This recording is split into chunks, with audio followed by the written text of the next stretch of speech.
What is up, guys? Welcome to another video, and today we are taking a look at the Lego Hoth AT-ST. This set comes with 3 minifigures at the price of $50, so there's a lot to get into, so let's dive just right into it.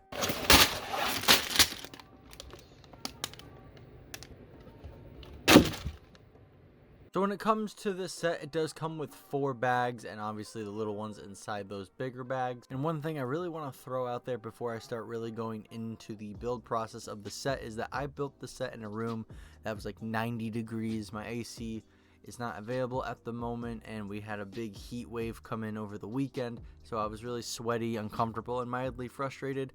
Now, none of that frustration came from the Lego set. I just want to make that very clear. It was all because of the environment I was in. So despite being in an uncomfortable setting while building this Lego set, anything that I say about this Lego set, none of it comes from the heat or just uncomfortableness I was going through while building it. So the actual build process for this Lego set is pretty straightforward. You start at the base of the head of the AT-ST, then the legs, and then you do the walls around the head of the AT-ST. Really simple and straightforward. And besides me being in a 90-degree room, nothing was really frustrating about the build. Nothing made me want to pull my hair out. Everything felt fine. It felt like I was building just another AT-ST when comparing it to the other ones that Lego has released. There was nothing like ingenious, nothing just bizarre in good or bad ways, just a normal Lego AT-ST build with some minor differences because this is a different version of the AT-ST. And before we take a look at the AT-ST all nice and built up, we're going to take a look at the minifigures included, starting off with Chewbacca. Now this is a unique Chewbacca minifigure because he's got some snow printed on him, so this isn't a generic, normal looking Chewbacca print because of the snow printed on him. And of course he's got his little custom mold because he is a Wookiee. And he does come with a stud shooter crossbow, which I'm not a big fan of. I really don't like the stud shooters. I think they're kind of grody looking. But overall, I think that this is a solid job on Lego's end for Chewbacca. So up next isn't a minifigure, but it is included in the set, and that is a probe droid. I really like how Lego nailed this guy's look. I really like how busy he looks with his arms and his eyes and just all of the stuff that's on him. And I really like probe droids because of how busy they look and how dangerous they look. And that's why they're one of my favorite droids in Star Wars. And I really think Lego nailed that busy, dangerous look of the probe droid. And overall, I cannot say how much I like how he looks. And he comes with a little stand so he can float. And it's just, yeah, I'm very happy with how Lego executed this. Up next is the AT-ST driver. Now, we've seen this guy a handful of times because of how many times Lego has re-released the AT-ST. And he just looks fine. Like, there's nothing wrong with his print, nothing too crazy or bizarre. Now, he does have a white top to fit the Hoth aesthetic. He comes with a pair of binoculars and a blaster pistol.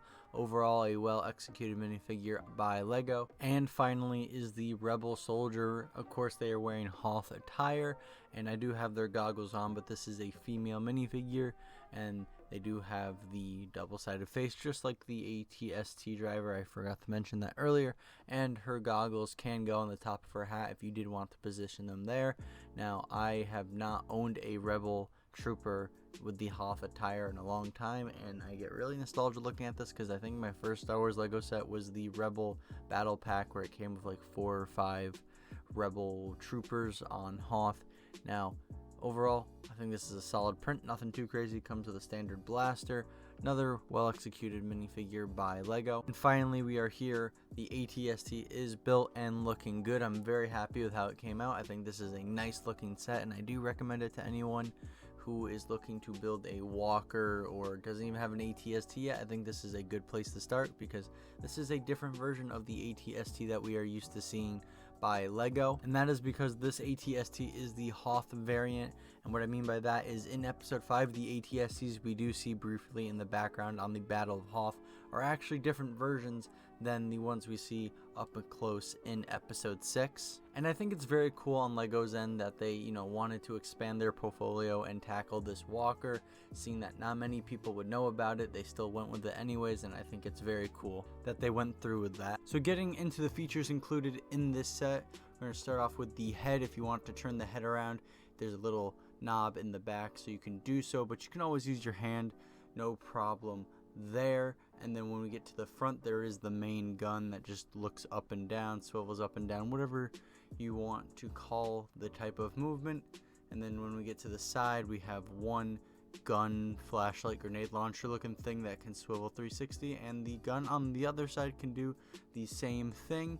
So if you want to position the guns however you want, you pretty much can. And then there are little stud shooters, or I don't know what the projectiles are actually called. I keep calling them stud shooters, but if you want to fire them, there's these little two things in the back, and you just push them forward to fire the projectiles, and you would just load them through the front like any other stud shooter. I'm just going to call them stud shooters until I care enough to figure out what they're actually called, but they're easy to load just like any other cannon stud shooter. And then when we get to the top of the AT-ST, there's this little hatch that you can, you know, kind of have your figure poking out of if you wanted to. But if you want to put them in the AT-ST, you have to open up the entire top, and on the inside there's a little control panel, a little blaster holder, and a holder for your binoculars. So it's quite cozy in there, and it can hold some stuff for you if you're so inclined. And once your guy is in the cockpit, you close the top, and if you open the little hatch, you can see the top of his head. And moving on to leg articulation, there is only one point of articulation on the leg, and it's kind of what is considered the knee area for the AT-ST, and you can only go up and down. You can't really do any side to side, no crazy angles like that. So there isn't too much articulation in the leg area of the AT-STs. So overall, I am very happy with how this walker came out. I think it looks good. I think it has a lot of features and playability, and I don't really have any complaints about the set. I just really like how it came out.